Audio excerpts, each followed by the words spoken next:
जय श्री श्याम भक्तों, मंगसिर के महीने में रविवार के व्रत करने से मनोकामना पूरी होती है, क्योंकि ये जो महीना होता है ये सूर्य नारायण भगवान को प्रसन्न करने के लिए किया जाता है। आज हम रविवार के व्रत की कथा सुनेंगे। इसे इतवार का व्रत भी कहा जाता है। वैसे मंगसिर के महीने में पोखर या इतवार के नाम से भी व्रत किया जाता है। रविवार का व्रत सर्व कामनाओं की पूर्ति हेतु भगवान सूर्य का व्रत श्रेष्ठ है, यानी कि रविवार का व्रत जो है वो श्रेष्ठ होता है।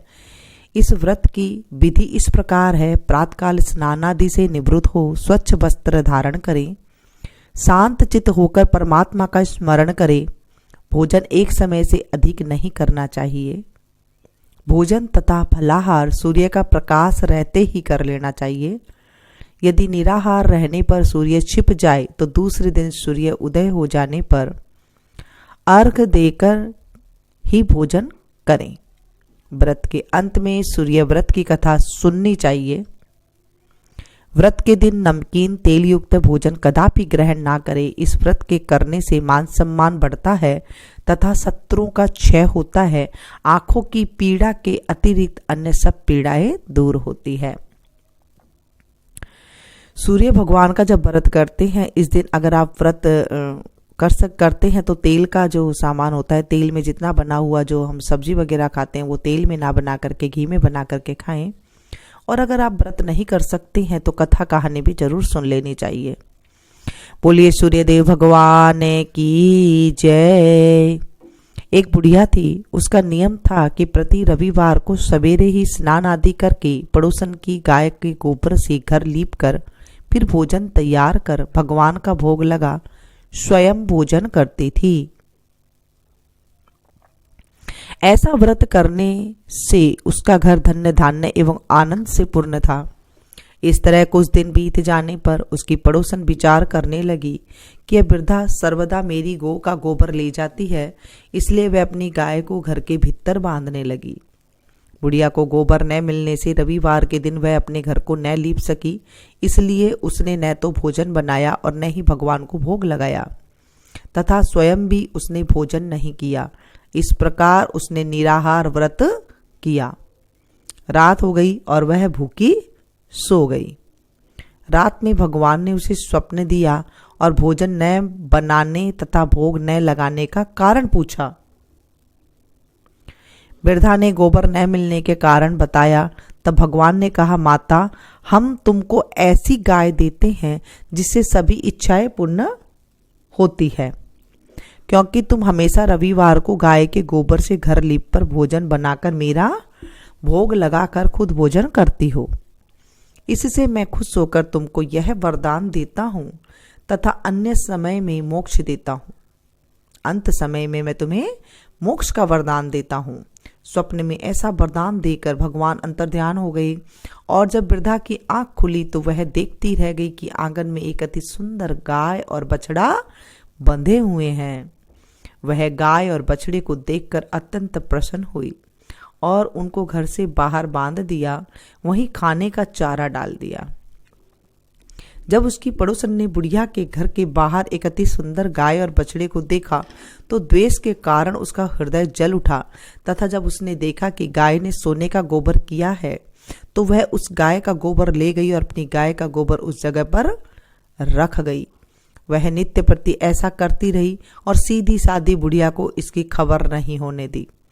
तब सर्वव्यापी ईश्वर ने सोचा कि चालाक पड़ोसन के कर्म से बुढ़िया ठगी जा रही है। भगवान ने संध्या के समय अपनी माया से बड़े जोर की आंधी चला दी। बुढ़िया ने अंधेरी के भय से अपनी गाय को घर के भीतर बांध लिया। प्रातःकाल उठकर जब वृद्धा ने देखा कि गाय ने सोने का गोबर दिया है तो उसके आश्चर्य की सीमा न रही और वह प्रतिदिन गाय को घर के भीतर बांधने लगी। उधर पड़ोसन ने देखा कि बुढ़िया गऊ को घर के भीतर बांधने लगी है और उसका सोने का गोबर उठाने का दांव नहीं चलता है तो वो ईर्ष्या से जल उठी और कुछ उपाय न देख उसने उस देश के राजा की सभा में जाकर कहा, महाराज, मेरे पड़ोस में एक वृद्धा के पास ऐसी गाय है जो आप जैसे राजाओं के ही योग्य है। वह रोज सोने का गोबर देती है, आप उस सोने से प्रजा का पालन कीजिए। वह वृद्धा इतने सोने का क्या करेगी? राजा ने यह बात सुन अपने दूतों को वृद्धा के घर से गाय लाने की आज्ञा दी। वृद्धा प्रात ईश्वर का भोग लगा भोजन ग्रहण कर ही ने जा ही रही थी कि राजा के कर्मचारी गाय खोल कर ले गए। वृद्धा काफी रोई, चिल्लाई, किंतु कर्मचारियों के समक्ष कोई क्या कहता।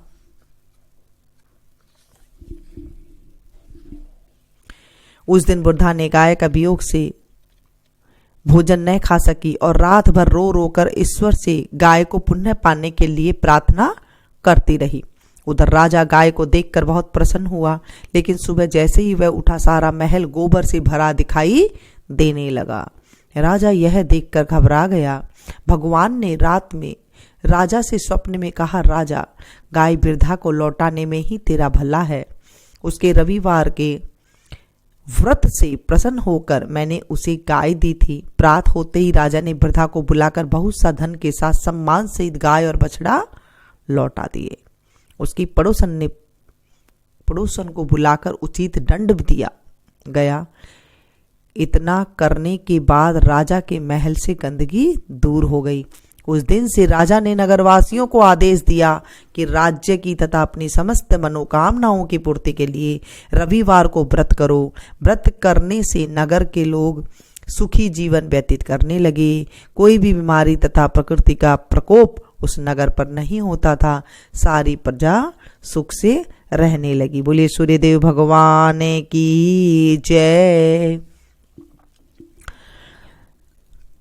अगर आप व्रत नहीं कर सकते तो आप जो भोजन कर रहे हैं वो नमक बिना आप कर सकते हैं, तेल बिना का आप भोजन कर सकते हैं, तो वो भी जो है व्रत माना जाता है।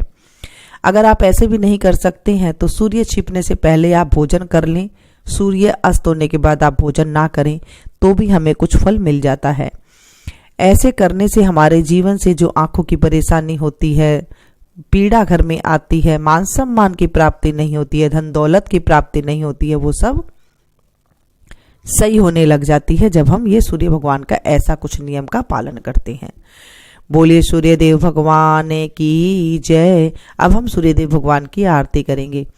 कह लगी आरती दास करेंगे, सकल जगत जाकी जोत बिराजे, सात समुद्र जाके चरण निबसे, कहाँ भये जल कुंभ भरे हो राम, कोटि भानु जाके नख की शोभा, कहाँ भयो मंदिर दीप धरे हो राम, 12-18 रामा बलि जाके, कहाँ भयो शिर पुष्प धरे हो राम,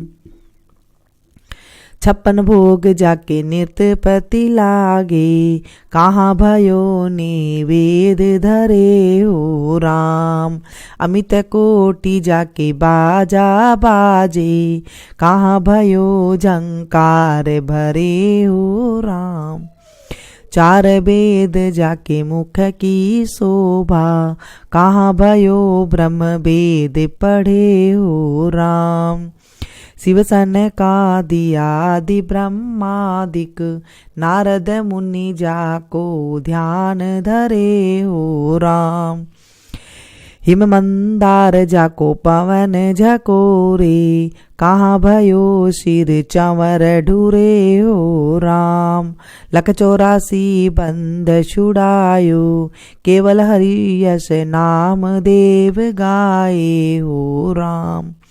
बोलिए सूर्यदेव भगवान की जय। दोस्तों इसे ज़्यादा से ज़्यादा शेयर कीजिएगा ताकि आपको भी कथा सुनाने का फल मिले। हे सूर्यदेव भगवान, आज हमने आपकी कथा सुनी है और हमने आरती करी है। इसका हमें अच्छा फल की प्राप्ति देना, मान सम्मान की प्राप्ति देना, रोग आदि व्याधि का नाश करना, हमारे बच्चों को सद्बुद्धि देना, जो ये कथा को पढ़े सुने सुनाए हुंकारा भरे उसकी भी सारी मनोरथ पूर्ण करना। तो आप लोग भी इसे ज़्यादा से ज़्यादा शेयर कीजिएगा अपनों के साथ ताकि आपको भी फायदा मिले कथा सुनाने का। मंगशिर के मास में खास ये रविवार होते हैं, ये रविवार 9 व्रत किए जाते हैं।